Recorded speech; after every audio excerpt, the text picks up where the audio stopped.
تمام حمد و سپاس اس یگانہ و بے ہمتا کے لیے سزاوار ہے جس کے لمعات انوار جلال و جمال سے قلوب اہل عرفان جلوہ گر ہیں، جس کے براہین ربوبیت عرش سے لے کر فرش تک ذرے ذرے میں اپنی تابش دکھا رہے ہیں کہ ہر چیز اس کی ایجاد پہ گواہی کے لیے تیار، ہر شے میں فیض ربوبیت آشکار، عوالم ممکنات اس کے عشق کی زنجیر سے وابستہ، ہر ذرے میں حرکت اور ہر حرکت اسی کی تلاش میں سرگشتہ، ہر رنگ میں ظاہر بلکہ ظہور اسی کے لیے مخصوص، ہر رنگ میں ظاہر بلکہ ظہور اسی کے لیے مخصوص، ہر ظہور میں غائب غیب اسی کے لیے منصوص،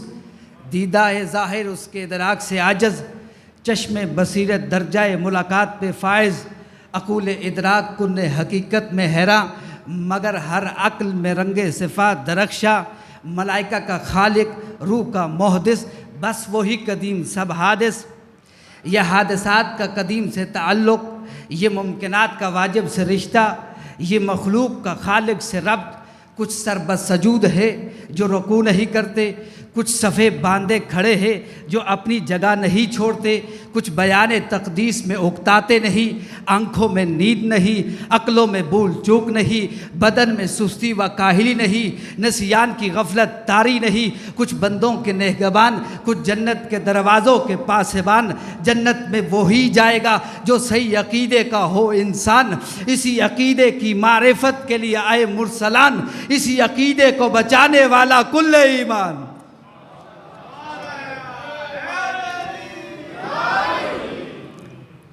اسی لیے بغیر عقیدے کے نہ دنیا میں صلاح و حیات ہے اور نہ آخرت میں فلاح و نجات ہے، وہی قومیں کامیاب نظر آتی ہے جن کے اقدامات کے پیچھے عقیدے کا سورج دمک رہا ہے۔ اور اگر آپ کے ذہنوں میں ہو اور جس آیت کے ضمن میں گفتگو کر رہا ہوں وہ یہ ہے کہ اس آیت ولایت میں 3 ولایتوں کا تذکرہ ہوا ہے، 3 ولایتیں ذکر ہوئی ہیں، پہلی اللہ کی ولایت، پھر رسول کی ولایت، پھر ان لوگوں کی ولایت جو صاحبان ایمان ہے، نماز کو قائم کرتے ہیں، حالت رکوع میں زکوٰۃ دیتے ہیں، اور اسی چیز کا نام اسلام ہے۔ توجہ ہے آپ کی؟ اسی چیز کا نام اسلام ہے، اور اسلام کا بنیادی جو عقیدہ ہے وہ عقیدہ توحید ہے، اور اسی لیے آپ کے ذہنوں میں یقیناً یہ آیت ہوگی، میں نے کل پڑھی تھی، اور یقیناً آپ کے ذہنوں میں ہوگی، انما الہکم الہ واحد، بس اور بس تمہارا اللہ ایک ہے، صرف اور صرف تمہارا رب ایک ہے، صرف اور صرف تمہارا معبود ایک ہے۔ یہ انما پہ بھی گفتگو میں کر چکا ہوں، بس آج گزر رہا ہوں کہ بس اور بس تمہارا معبود ایک ہے، اللہ ایک ہے۔ دیکھیے عربی زبان میں 2 لفظ استعمال ہوتے ہیں، پہلا واحد اور دوسرا احد۔ واحد اور احد میں کیا فرق ہے؟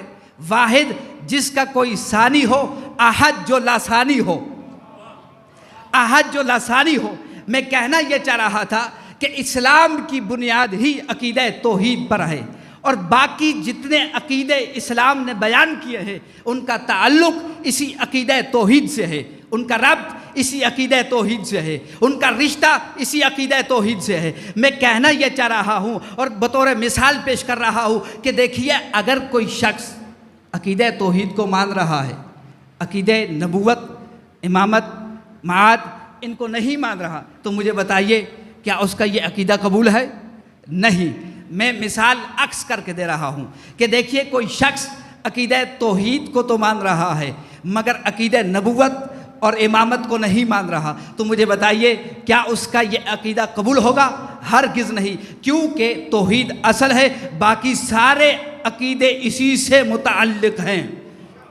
یعنی اگر عقیدہ نبوت بھی ہے، عقیدہ امامت بھی ہے، تو اس وقت قبول ہوگا جب عقیدہ توحید ہوگا میں اور آپ کے ذہنوں کو قریب کرتا جاؤں کہ آپ کے ذہنوں میں یہ واقعات تو مشہور ہے کہ غدیر خم کے مقام پر جب پیغمبر نے علی کی ولایت کا اعلان کیا اور یہ کہہ کر کیا من کنت مولا ہو فہذا علی المولا، جس کا محمد مولا ہے اس کا علی مولا ہے۔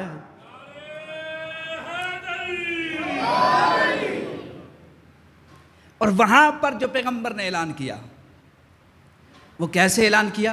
من کنت مولا ہو فہذا علی مولا۔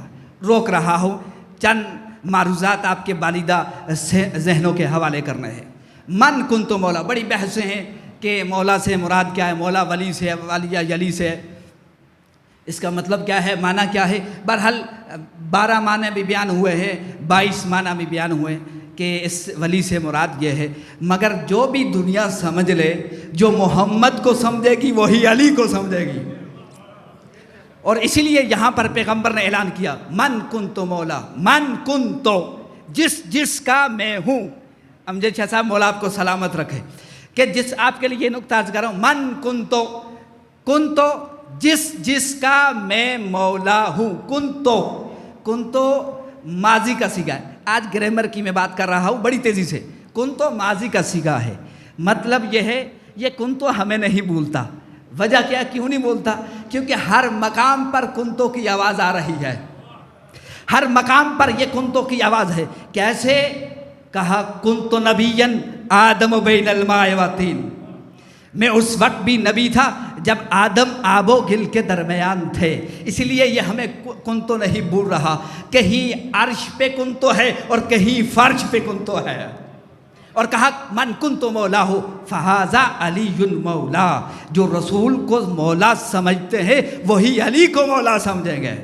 اور اس کے بعد جب رسول نے اعلان کیا، زحمت دے رہا ہوں، بڑی تیزی سے گزر رہا ہوں، جس اعلان کے بعد پیغمبر نے سب کو کہا کہ آپ مبارکباد دیجئے۔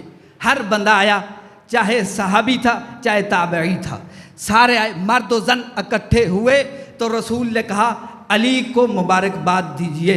ہر ایک نے علی کو مبارکباد دیتے ہوئے کہا انت مولائی، آپ میرے بھی مولا ہیں اور ہر مومنہ کے مولا بھی ہے۔ اب اس کے بعد اگر کسی کو یہ من کنتو بھول گیا ہے، اس میں ہمارا قصور نہیں ہے۔ جب یہ اعلان تمام ہوا تو اس کے بعد ایک شخص مجمع کو چیرتا ہوا پیغمبر کے سامنے آ کر کھڑا ہو گیا۔ جب کھڑا ہوا تو کیا کہا اس نے اور کیا کہنا چاہ رہا تھا پیغمبر سے؟ جب سارے اصحاب نے اعلان ولایت کو سن لیا تو پھر یہ کیا کہنا چاہ رہا تھا؟ کہنا یہ چاہ رہا تھا کہ یا رسول اللہ، بظاہر یہ توحید پر بھی ایمان رکھتا تھا اور رسالت پر بھی ایمان رکھتا تھا، سامنے آ کر کہنے لگا یا رسول اللہ، آپ نے کہا اللہ ایک ہے، ہم نے مان لیا۔ آپ نے کہا نماز واجب ہے، ہم نے مان لی۔ آپ نے کہا زکوٰۃ دینی ہے تو ہم نے مان لیا۔ آپ نے کہا جہاد ایسے کرنا ہے تو ہم نے مان لیا۔ یا رسول اللہ، آج یہ کیسا اعلان ہے؟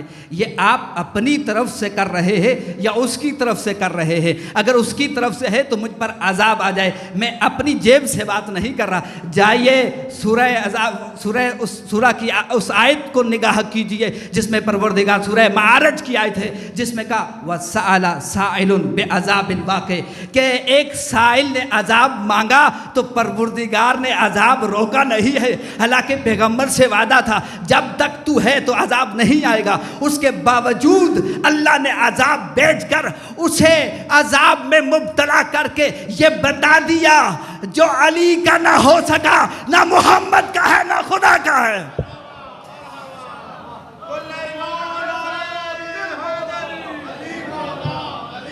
مل کے بلند آواز سے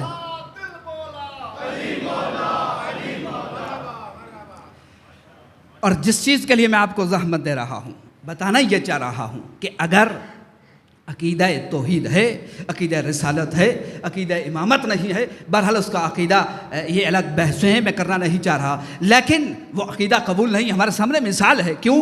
سورہ معارج کی آیت سأل سائل بعذاب واقع، اور پیغمبر نے علی کو مولا بنایا ہے۔ جس معنی میں مولا رسول ہیں اسی معنی میں مولا علی ہیں۔ اس سے ہماری بحث ہی نہیں ہے، کیونکہ علی مولا علی مولا علی مولا ہر جگہ علی علی ہو رہا ہے۔ مجبور ہوں میں وہ شعر پڑھنے پر، خدا کی قسم میں جہاں پر بھی یہ علی کا ذکر کرتا ہوں میری زبان پہ یہ شعر آ جاتا ہے کہ ہر مقام پر علی علی کیوں ہو رہا ہے۔ اس لیے میں زیادہ بحث نہیں کر رہا، کوئی آیت پیش نہیں کر رہا، کیونکہ ایک شعر میں بیان کر کے کہ کیوں علی کا زیادہ ذکر ہو رہا ہے، بس یہ شعر آپ کی سماعتوں کے حوالے کراؤں۔ ضروری نہیں کہ آگ سے جل جائے انسان، بغض حیدر بھی سینوں کو جلا دیتا ہے۔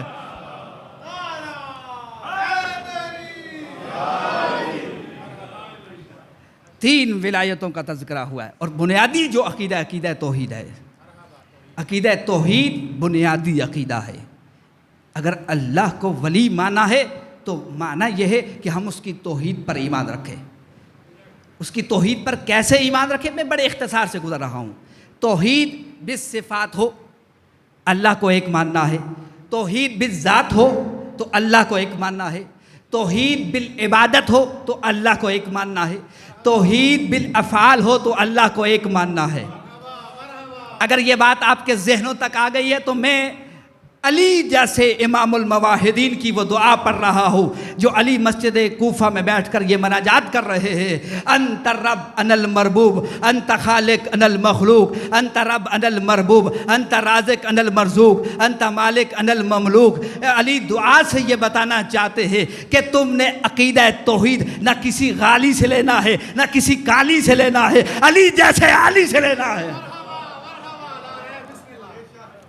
اور اگر تم نے یہ عقیدہ سمجھنا ہے تو علی سے تمہیں مل سکتا ہے یہ عقیدہ۔ اور یہی جو بنیادی عقیدہ ہے صرف ہمارے پیغمبر تک محدود نہیں ہے کہ ہم کے پیغمبر سے یہ سلسلہ شروع ہوا، نہیں، جو نبی آئے آدم سے لے کر خاتم تک آپ سلسلہ تاریخ ہے ورق گردانی کر کے دیکھ لیجئے، ہر نبی نے پہلے یہ نہیں کہا کہ آپ نماز پڑھیے، یہ نہیں کہا آپ زکوٰۃ دیجئے، یہ نہیں کہا آپ حج کیجئے، یہ نہیں کہا آپ فلاں کام کیجئے۔ پہلا کام کیا تھا؟ پہلا کام یہی تھا کہ آپ اللہ کو ایک مانو۔ آپ ذرا غور کیجئے میرے لفظوں پہ کہ آپ جو تبلیغ کر رہے تھے نبی، وہ یہی کہہ رہے تھے کہ تم اللہ کو ایک مانو۔ کیوں؟ بنیادی عقیدہ اللہ کو ایک ماننا ہے۔ اگر اسے ایک مانا ہی نہیں ہے تو عمل کس کام کا ہے؟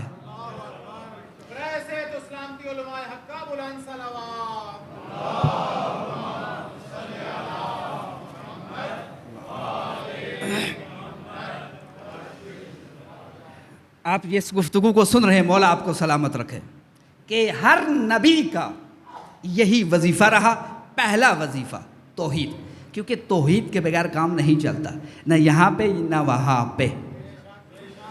ہر نبی نے اعلان کیا، میں اختصار سے گزر رہا ہوں، ہر نبی کی اگر 1,24,000 انبیاء ہے، اگر وہ میں بیان کرنا شروع کر دوں تو مشکل سے مجھے لگتا ہے کہ ہم بیان کر سکیں گے، اور بس میں ہے ہی نہیں کسی کے کہ وہ ان سارے انبیاء کی ہسٹری کو، تاریخ کو اس ممبر سے مکمل بیان کر سکے۔ اس لیے چیدہ بحثیں اٹھائی جاتی ہیں تاکہ اس مجلس میں آنے والا بوڑھا ہو یا جوان ہو یا نوجوان ہو، لے کر تو جائے، اسے سمجھ میں آئے عقیدہ توحید کیا ہے۔ تو جب یہ عقیدہ توحید بنیادی عقیدہ ہے تو ذرا غور کیجئے کہ جب ابراہیم آئے، ابراہیم کا زمانہ وہ ہے، اور اس سے پہلے بھی انبیاء کا زمانہ یہی ہے کہ جس میں بت پرستی عام تھی۔ یعنی کس طرح عام تھی؟ ہر قبیلے کا، ہر شہر والے کا، ہر محلے والے کا اپنا اپنا بت ہوا کرتا تھا۔ تو سامنے نمرود تھا جب ابراہیم آئے، تو یہ صنم پرستی کا دور تھا۔ اور اگر سنمیات کی کتابیں ہیں، اگر آپ غور کریں، اور آپ کو اس میں بحث مل جائیں گی کہ یہ بت بھی نسل در نسل چلتے آئے ہیں۔ یہ نہیں ہے کہ ایک قبیلہ مثلا باپ مر گیا تو بیٹے نے نیا بنا دیا، نہیں، وہ چلتا آ رہا ہے اور اسے سنبھالتے جا رہے تاکہ یہ سلسلہ آگے بڑھتا رہے۔ جب ابراہیم آئے تو سامنے نمرود تھا۔ نمرود بڑا حضرت تھا، وہ جانتا تھا کہ میری حکومت ہے، میری قدرت ہے، تو لہٰذا میں کیوں نہ کروں، ایک بڑا خدا بنا لوں جو مجھ سے چھوٹا ہو، باقی خداؤں سے بڑا ہو، تاکہ ساری توجہ ہے آپ کی توجہات اگر میری طرف مبذول ہیں تو لاسانی صلوات پڑھی آل محمد کی ذات پہ۔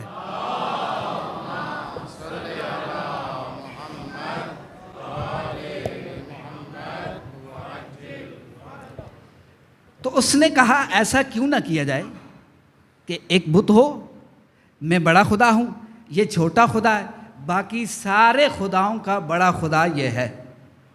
ایک شہر میں اکٹھے ہوتے تھے اور وہاں پر یہ میلہ ہوتا تھا۔ ابراہیم نے، خلیل نبی ہیں، تو انہوں نے آواز توحید کو بلند کیا۔ سب سے پہلے جو توحید کی دعوت انہوں نے دی ہے وہ اپنے گھر سے دی ہے۔ کس کو دی ہے؟ آزر کو۔ آزر یہ بتوں کے کام کیا کرتے تھے، چچا تھے، باپ نہیں تھے، چچا تھے، باپ نہیں تھے۔ بہرحال بحث سے میں گزر رہا ہوں۔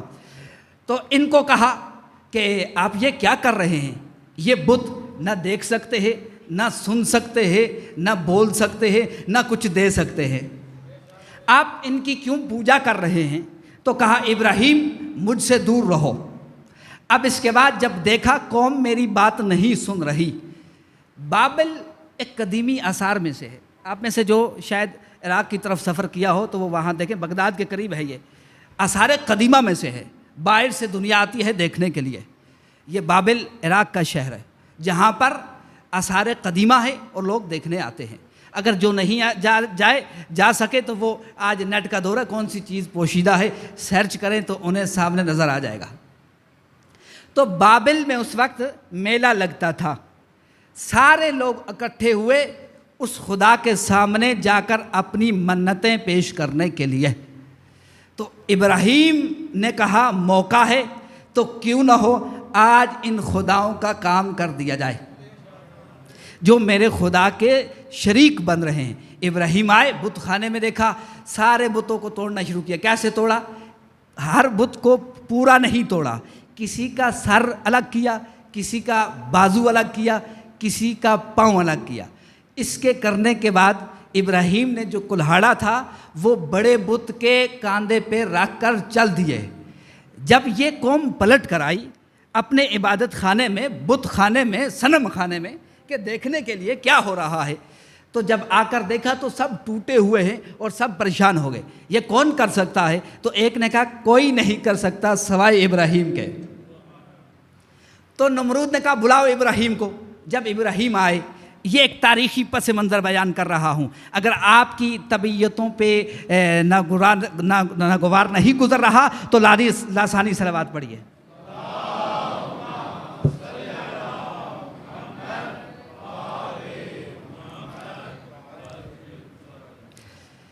تو جب پلٹ کر آئے، نمرود کو شکایت کی، کہا ابراہیم نے ہمارے بتوں کو توڑا ہے۔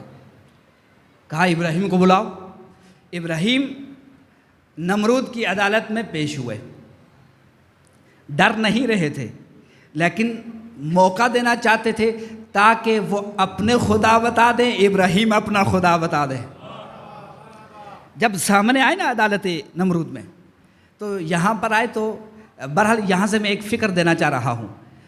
تو جب پوچھا نمرود نے بتوں کو کس نے توڑا، کہا دیکھو جو جرم کا اصول ہے وہ کیا ہے۔ اگر کوئی پولیس کے شعبے میں یا فوج کے شعبے میں جانتے ہیں بہتر، یا کوئی قانون پڑھا ہے تو اسے پتہ ہے، جرم کا اصول یہ ہے کہ تفتیش کرتے ہوئے جس کے پاس سے اسلحہ جرم برآمد ہو وہی مجرم ہوتا ہے۔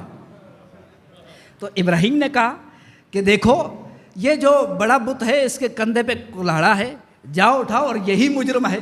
تو یہاں سے کچھ لوگوں کو اشتباہ ہوا کہ ابراہیم نے بھی جھوٹ بولا ہے۔ ظاہراً یہی لگ رہا ہے نا، جس کی وجہ سے کچھ لوگوں کو اشتباہ ہوا کہ ابراہیم نے جھوٹ بولا ہے۔ تو اسی کو سمجھانے کے لیے صادق آل محمد علیہ السلام نے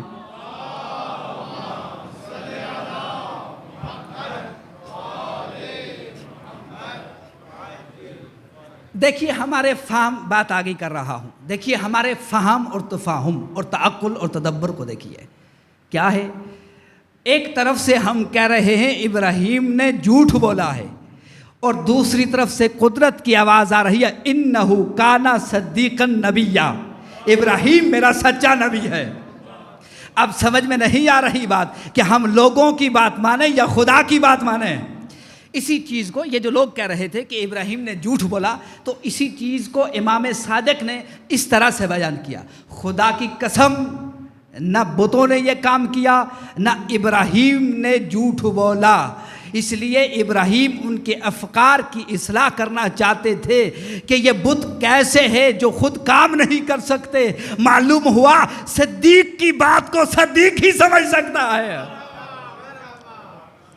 اور اس کے بعد نمرود نے کہا کہ یہاں تک بات ہو گئی ہے، اب فیصلہ کرنا ہے۔ کیا فیصلہ ہے؟ کہا آگ جلاؤ۔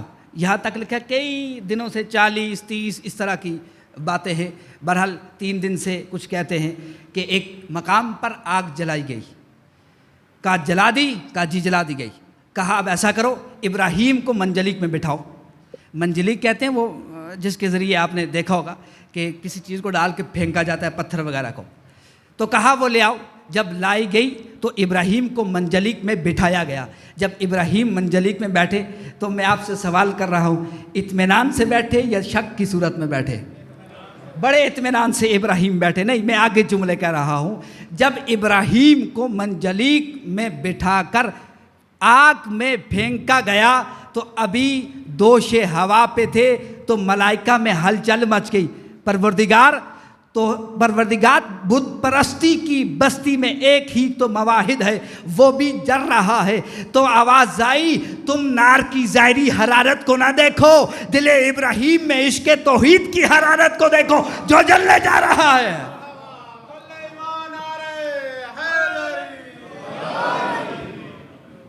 تم ابراہیم کی یہ تم آگ کی ظاہری حرارت کو نہ دیکھو، کس کو دیکھو؟ کہا ابراہیم کے دل کی طرف نگاہ کر کے تو دیکھو۔ ابراہیم کے دل میں جو توحید کی حرارت ہے وہ ابراہیم اسی لیے آگ میں جا رہا ہے۔ اب اس کے بعد کیا ہوا؟ لوگوں نے دیکھا، سارے لوگ ہنس رہے تھے اور بڑے بڑے نعرے بلند تھے کہ ہمارے بتوں کو، ہمارے خداؤں کو توڑنے والا جل رہا ہے۔ جب یہ دیکھا تو کیا دیکھا؟ ابراہیم آگ میں بیٹھے ہیں اور پروردگار نے حکم دیا یا نارو کونی بردن و سلامہ، اے آگ میرے ابراہیم کے لیے ٹھنڈی ہو جا۔ اب جو دہتے ہوئے کوئلے تھے وہ گلاب کی کلیاں بن کر مہک رہی تھی۔ ابراہیم اطمینان کے مصلی پہ بیٹھ کے اللہ احد اللہ الصمد کی تسبیح پڑھ رہے تھے۔ اور جب اس چیز کو دیکھا تو لوگ تھوڑا سا فکر میں پڑ گئے، جیسے ابھی آپ میرے ساتھ فکر میں پڑ گئے۔ تو صلوات پڑھیے لاسانی۔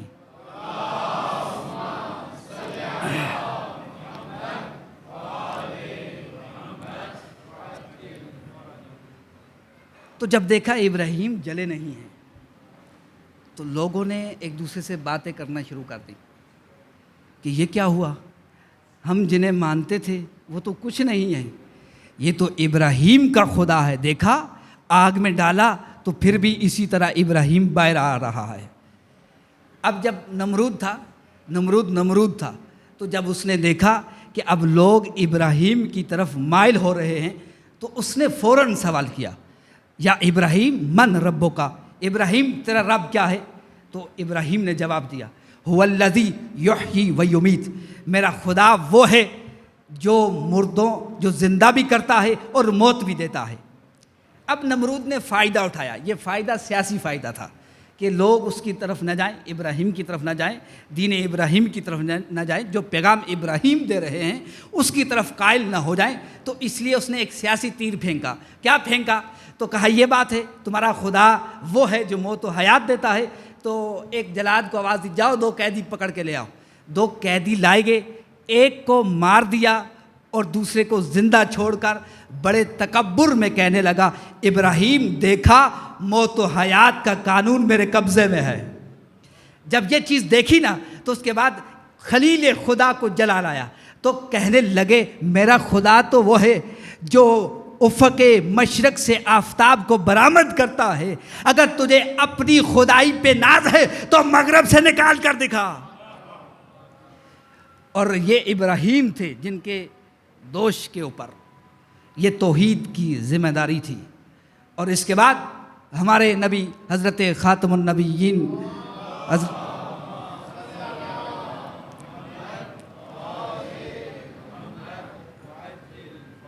جب ان کا زمانہ آیا تو کیسا زمانہ تھا؟ وہاں پر بھی بت پرست تھے۔ میں عرض کر رہا تھا کہ یہ بتوں کا سلسلہ صدیوں سے چل رہا ہے۔ جب رسول کا زمانہ آیا تو یہ بھی بت پرست تھے لوگ۔ اب رسول نے پہلے اعلان توحید نہیں کیا، رسول نے پہلے اپنے آپ کو آمین بھی منوایا ہے، صادق بھی منوایا ہے، اس کے بعد رسول نے اعلان کیا ہے۔ اور کہاں؟ سوق ذی الحجاز میں، یہ جو حجاز کا بازار تھا اس وقت پیغمبر بازار میں جاتے اور یہ اعلان کر رہے ہوتے، لا قولوا لا الہ الا اللہ تفلحو، اے لوگو اللہ کو مانو تم کامیاب ہو جاؤ گے، یہ اعلان توحید کر رہے ہیں رسول۔ اور پھر کیا ہوا؟ رسول کے پیچھے ایک شخص چلتا تھا جسے ابو لہب کہتے، وہ رسول کو پتھر اٹھا کر مارتا تھا اور یہ کہتا تھا، اے لوگو اس کی بات نہ سنو، انہو مجنون، یہ مجنون ہے، اور پتھر مار رہا تھا۔ آپ کے ذہنوں میں بات میں پہنچا رہا ہوں کہ وہ پتھر مار رہا تھا، تو میں آپ سے سوال کر رہا ہوں، مجھے بتائیے، جو اللہ اپنے رسول سے اتنی محبت کرتا ہو تو وہ کیا رسول کے پتھر کھانے پہ خاموش رہے گا؟ نہیں، ہرگز نہیں۔ جو اپنے رسول کو عبادت کرتے ہوئے دیکھے تو کہ یا ایھا المزمل قم اللیل الا قلیلا، اے میرے مزمل تم عبادت کرو مگر کم کرو، کیا وہ خدا رسول کے پتھر کھانے پہ خاموش رہے گا؟ نہیں، تسلی دی، اے رسول تو توحید کی تبلیغ کر، یہ جو آج تجھے پتھر مار رہے ہیں قیامت تک انہیں اور ان جیسوں کو تیری امت کے ہاتھوں پتھر مرواتا رہوں گا۔ اور پھر اس کے بعد قریش کی جماعت گروہ گردروہ آنا شروع ہو گئے۔ جب آئے تو کیا کہا رسول سے؟ تو رسول سے کہنے لگے، محمد من ربو کا، تیرا رب کون ہے؟ وما ہوا حسبہ و نسبہ، تیرا حسب کیا ہے اور تیرا نسب کیا، اس کا نسب کیا ہے؟ بہرحال وہ ان کے ذہنوں میں یہ بات تھی، یہ جو بت آ رہے ہیں یہ نسل در نسل منتقل ہو رہے ہیں، شاید محمد کے خدا کا بھی کوئی شجرہ ہو۔ تو رسول نے وہاں پر کیا دلیل دی؟ سورہ اخلاص، قل هو اللہ احد، اے رسول ان سے کہہ دو اللہ ایک ہے، اللہ الصمد، اللہ بے نیاز ہے، لم یلد ولم یولد، نہ باپ ہے نہ بیٹا ہے، ولم یکن لہ کفوا احد، نہ اس کا کوئی ہمسر ہے نہ شریک ہے، وہ ایک ہے۔ اب یہ دلیل دی تو 5 چیزیں بنتی ہیں، اس سورہ میں 5 چیزیں بنتی ہیں، اللہ الصمد، اللہ احد، اللہ ایک ہے، اللہ الصمد 2، اللہ بے نیاز ہے، لم یلد ولم یولد 3 اور 4، ولم یکن لہ کفوا احد، اس کا کوئی ہمسر اور شریک نہیں ہے۔ آپ نے سورہ اخلاص کے مزاج کو دیکھا، اعلان کر کے بتایا 5 چیزیں ہیں، 2 کو ماننا ہے، 3 سے انکار کرنا ہے۔ اور اس کے بعد جب پیغمبر نے دلائل دیے تو یہ مشرکین کی جماعت نہیں مانی، تو اس کے بعد اللہ نے جو پیغمبر کو حکم دیا، کہا رسول، سورہ برات کی آیات، کہا ان مشرکین سے برات کا اعلان کرو، یہ تمہاری بات نہیں سن رہے، یہ توحید کو ماننے والے نہیں ہیں، تو پھر کیا کرو؟ ان سے برات کرو۔ یہی حل ہوتا ہے نا ہمارے ہاں، جب کسی کو سمجھایا جائے نہ سمجھے تو وہاں پر برات ہوتی ہے۔ اور رسول بھی کہہ رہا ہے، رسول سے بھی اللہ کہہ رہا ہے کہ میرے رسول، یہ مشرکین تیری باتیں نہیں سن رہے، تو کیا کرو؟ ان سے برات کرو۔ بطور دلیل سورہ برات کی آیات کو بھیجا، جب وہ آیات آئیں تو رسول نے ایک صاحب کو بھیجا، جب اللہ کا حکم آیا، اے رسول یہ آیات آپ لے کر جائے یا وہ شخص لے کر جائے جو تجھ سے ہو، علی کے علاوہ رسول سے کون ہو سکتا ہے؟ رسول نے علی کو بھیجا، آیات، علی نے آیات لے کر گئے اور اس پہاڑ پر کھڑے ہو کر علی نے اعلان کیا یہاں تک آ گئے ہیں، تو میں آپ کو ایک اور طرف لے جانا چاہ رہا ہوں۔ جب یہ آیات نازل ہوئی تو رسول نے حضرت موسیٰ کے واقعے کو کوٹ کیا، کہا میرے اصحاب، میں آؤ تمہیں بتاؤں کہ موسیٰ کون تھے۔ کہا یا رسول اللہ کون تھے اور کیا تھے؟ کہا وہ بڑے جلالی نبی تھے۔ تو جب وہ مصر سے گئے ادھر حضرت شعیب کے ہاں، جب پلٹ کر آئے تو اللہ نے کوہ طور پر بلایا اور ملاقات کی اور کہا ارجع الی قومک، اے موسیٰ اپنے قوم کی طرف پلٹ جا۔ جب موسیٰ آ رہے تھے تو ساری باتیں موسیٰ نے کر دی، مگر ایک بات کہی، ربی قتلت نفسا، پروردگار میں نے ان کا بندہ مارا ہے، میں نے ان کا بندہ مارا ہے اور اب مجھے یہ خوف ہے، قرآن کی آیت ہے، اب مجھے خوف ہے کہ وہ بھی مجھے مار دیں گے۔ کہا وہ دیکھو موسیٰ جس نے ایک بندہ مارا تھا، قوم کی طرف نہیں آ رہا تھا۔ آؤ بتاؤں فخر موسیٰ علی، قریش کا کوئی بندہ ایسا نہ تھا جس کا سر علی نے جدا نہ کیا ہو، اس کے باوجود پہاڑ پر کھڑے ہو کر کہا اللہ بھی برات کر رہا ہے، رسول بھی برات کر رہا ہے، علی بھی برات کر رہا ہے۔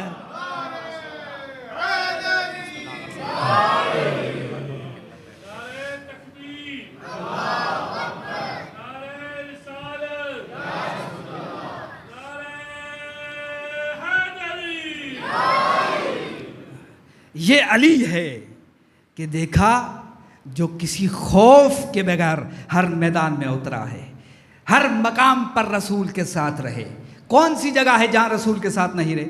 بچپن تھا، کعبہ میں آئے، رسول کے ہاتھوں پر آئے، بڑے مختصر سے بیان کر رہا ہوں، رسول کے ہاتھوں پر آئے تو بچپن سے رسول کے ساتھ ہیں، بچپن سے۔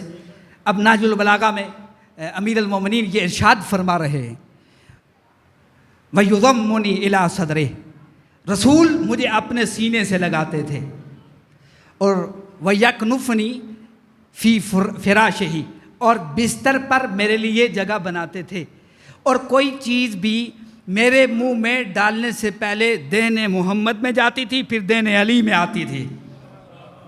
اور پھر یعنی یہ دیکھیے، میں کہنا یہ چاہ رہا ہوں اس مقام پر کہ کون سی جگہ ہے جہاں پر علی رسول کے ساتھ نہیں تھے اور بچپن سے رسول کے ساتھ ہیں۔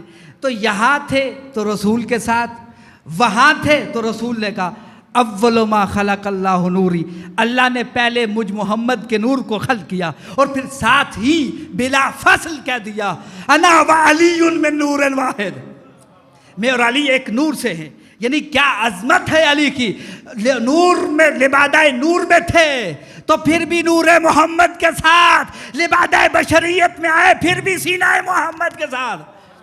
یہ مقام اور منزلت ہے علی کے لیے، اور پھر ہر مقام پر ساتھ۔ پھر کہتے ہیں علی کہ ہم سال میں جاتے تھے غار حرا میں، جہاں پر رسول پر پہلی وحی آئی، اور یہاں پر بھی میں ایک چیز بیان کرنا چاہ رہا ہوں کہ پہلی وحی آئی اقرا بسم ربک الذی خلق، اور یہاں پر بھی کچھ لوگوں کو اشتباہ ہوا ہے، جانتا نہیں ہوں کس وجہ سے وہ اشتباہ کر رہے، اتنا بڑا اشتباہ ہو رہا ہے۔ تو جب پہلی وحی آئی تو وہ کہتے رسول ڈر کر بھاگ گئے تھے، وحی سے خوف زدہ ہو گئے تھے۔ تو میں کہتا ہوں وہ رسول نہیں، نبی نہیں جو وحی سے گھبرا کر بھاگ جائے، اور رسول کے ساتھ علی تھے۔ اور جب وحی آئی اس کے بعد علی نے سوال کیا یا رسول اللہ، اب دیکھیے منزلت علی کیا ہے، یا رسول اللہ یہ آواز کس کی آ رہی تھی؟ سمعت رنت الشیطان، میں نے شیطان کی آواز سنی ہے۔ تو پوچھ کیوں رہے ہیں رسول سے؟ تو رسول نے تخاطب کیا علی کو، کہا اے علی تو مجھ سے پوچھ رہا ہے، تو وہی سن رہا ہے جو محمد سن رہا ہے، تو وہی دیکھ رہا ہے جو محمد دیکھ رہا ہے۔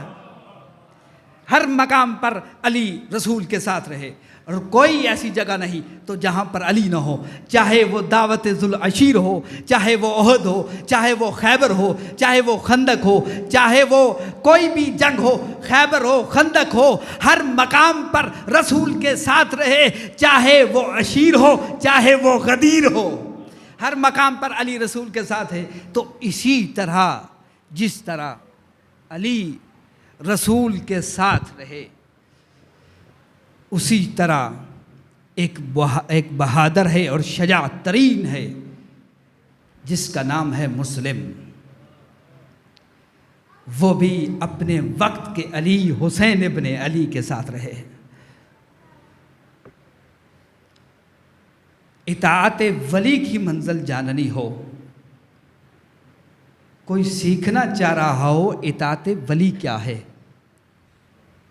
تو یہ مسلم بن عقیل سے سیکھے۔ کیا خوب نام رکھا ہے باپ نے مسلم۔ آپ اس قصر سفیر حسین میں بیٹھے ہیں، خدا را گریہ میں بخل نہ کرنا، آج حسین سفیر حسین کی مصیبت کو پڑھنا ہے۔ بھائی بھائی کا بازو ہوتا ہے، جب امام نے سفراء کو بلایا، ایک کو بصرہ بھیجا اور کوفہ کے لیے جو انتخاب کیا وہ مسلم کا انتخاب کیا۔ اطاعت ولی یہ ہے کہ مسلم نے یہ نہیں کہا مولا میں نہیں جا سکتا تو عباس کو بھیج دیجئے، اکبر کو بھیج دیجئے، مولا فلاں صحابی ہے اسے بھیج دیجئے، نہیں۔ بس یہ نہیں کہا، مسلم نے ایک جملہ کہا ہے، مولا کیا میں آپ کے ہاتھ چوم لوں؟ مولا کیا میں آپ کے گلے لگ جاؤں؟ اس کے بعد ملاقات نہیں ہوگی۔ یہ جملہ کہنا تھا تو حسین نے مسلم کو سینے سے لگایا اور لگا کر کہا مسلم اس کے بعد قیامت کے دن ملاقات ہوگی، اب اس کے بعد قیامت کے دن ملاقات ہوگی۔ اب مسلم چلے، کیسے سفر طے کیا یہ اللہ جانتا ہے۔ صحرا میں نہ گرمی کو دیکھا ہے، نہ پیاس کو دیکھا ہے، نہ بھوک کی شدت کو دیکھا ہے، چل رہے تھے۔ اس لیے میں حسین کا پیغام لے کے جا رہا ہوں، میں اپنے آقا کا پیغام لے کے جا رہا ہوں۔ اب جا رہے تھے تو کوفہ پہنچے۔ اس زمانے میں مختار تھا، ہانی تھا، اور یہ سارے صحابی اور چاہنے والے تھے۔ جب دیکھا مسلم آ گئے ہیں تو ہانی کے گھر مسلم کا قیام ہوا، اور جب مسلم کا قیام ہوا تو وہاں پر مسلم نے انہیں بتایا مجھے حسین نے بھیجا ہے اور ساتھ یہ خط دیا ہے اور یہ کہا ہے جس نے مسلم کے ہاتھ پر بیعت کر دی اس نے حسین کے ہاتھ پر بیعت کر دی ہے۔ مسلم جا کر دیکھنا، اگر حالات ٹھیک ہوئے تو ہم بھی ادھر کوفہ کی طرف آئیں گے، تم ہمیں خط لکھ دینا۔ یہ پیغام ہانی کو سنایا اور اصحاب کو سنایا، تو اس کے بعد یہ تمام وہاں پر اکٹھے ہوئے، تمام لوگوں کو اکٹھا کیا۔ 3 روایتیں ہیں، 12,000 کا مجمع تھا، 18,000 کا مجمع تھا اور 30,000 کا مجمع تھا، جنہوں نے مسلم کے ہاتھ پر بیعت کر دی اور کہا مسلم آپ حسین کو بلا لیں، ہم آپ کے ساتھ ہیں، آپ جیسا کہیں گے ہم ماننے کے لیے تیار ہیں۔ تو اس کے بعد کیا ہوا، جب ابن زیاد کو معلوم ہوا کہ یہاں پر مسلم ہے اور لوگ حسین کی بیعت میں چلے گئے ہیں، یہ لوگ ایسے لوگ تھے جو دینار و درہم کے چھنکنے سے اپنے آپ کو فروخت کر دیتے تھے، اور ایسا ہی ہوا۔ ابن زیاد نے انہیں لالچ دی درہم و دینار کی اور کہا انہیں دے دو۔ اب رات کا وقت آیا، مسلم نے مغرب کی نماز پڑھائی تو 4 بندے تھے، اور جب عشاء کی نماز تمام ہوئی تو 2 بندے تھے۔ جب مسلم وہاں سے مسجد سے باہر نکلے تو ادھر بھی دیکھا کوئی ساتھ نہ تھا۔ یہ غریب الوطن مسلم تھے۔ چلتے چلتے ایک جگہ پر رکے، پھر رات کو پلٹ کر آگے اسی مسجد میں سو گئے۔ ٹوٹی ہوئی مسجد تھی اور مسلم رات وہیں پر بسر کی۔ اور کیا کرتے مسلم راستہ نہیں جانتے تھے، مسلم جن کے سہارے آئے تھے وہ لوگ انہیں چھوڑ کر چلے گئے۔ اور اس کے بعد کیا ہوا، دوسری رات آئی تو مسلم نے گھوڑے کو ایک طرف چھوڑا، اپنے فرس کو چھوڑا اور چلتے چلتے ایک جگہ پر جا پہنچے تو دیکھا ایک گھر کا چبوترا سا بنا ہے، بیٹھنے کی جگہ بنی ہے۔ مسلم وہاں جا کر بیٹھ کے جب بیٹھے تو ایک بڑھیا نے دروازہ کھولا، دیکھا ایک جوان بیٹھا ہے، پھر دروازہ بند کیا، اندر چلی گئی، پھر آئی دیکھا کہ یہ جوان بیٹھا ہے، بڑی توجہ سے کہنے لگی کہ جوان یہاں تمہیں معلوم ہے حسین کا سفیر آیا ہے اور فوجیں اسے تلاش کر رہی ہے، آدھی رات کا وقت ہے، یہاں کیوں بیٹھا ہے، اپنے گھر چلا جا۔ یہ بات اس نے کہی، دروازہ بند کیا، پھر اپنے بیٹے کے انتظار میں دوبارہ باہر آئی، اس چبوترے پہ دیکھا کہ مسلم بیٹھے ہیں، کہا جوان میں نے کہا تھا نا آدھی رات کا وقت ہے، یہاں پر نہ بیٹھو، آدھی رات کا وقت ہے، حالات خراب ہیں کوفہ کے، تو چلا جا، تو اپنے گھر چلا جا۔ یہ جملہ کہنا تھا تو مسلم نے کہا وہ کہاں جائے جس کا کوئی گھر نہ ہو، یہ سننا تھا۔ تو بڑھیا نے کہا تم کون ہو، کہا مدینے سے آیا ہو، کہا مدینے کس جگہ سے، کہا ملہ بنی ہاشم سے آیا ہو، کہا تم کون ہو، نام کیا ہے، کہا سفیر حسین۔ مسلم بن عقیل یہ سننا تھا۔ بڑھیا مسلم کے پاؤں پہ گر گئی، کہا آقا مجھے معاف کر دیجئے، مجھے نہیں معلوم تھا آپ سفیر حسین ہیں، عزادارو۔ اس نے دروازہ کھولا، اندر لے گئی اور جناب مسلم کی خدمت کی، کہا مولا کھانا پیش کر رہی ہوں، مولا پانی پیش کر رہی ہوں۔ ساری رات مسلم نے عبادت میں گزاری، ساری رات عبادت کرتے رہے۔ اچانک سی آنکھ لگ گئی تو اپنے چچا علی کو دیکھا جب علی کو دیکھا تو علی کہہ رہے تھے اے مسلم اللہ جل، اے مسلم جلدی آؤ، علی تمہارا انتظار کر رہے ہیں۔ اب مسلم کی آنکھ کھل گئی، نماز پڑھی، جب بڑھیا آئی تو دیکھا مسلم سوئے نہیں ہے، کہا آقا کوئی تکلیف ہوئی ہے، آپ سوئے نہیں ہے؟ کہا کیا کروں، بڑھیا رات کو آنکھ لگ گئی تھی، رات کو آنکھ لگ گئی تھی تو میں نے اپنے چچا علی کو دیکھا ہے اور وہ کہہ رہے تھے مسلم جلدی آؤ، ہم تمہارا انتظار کر رہے ہیں۔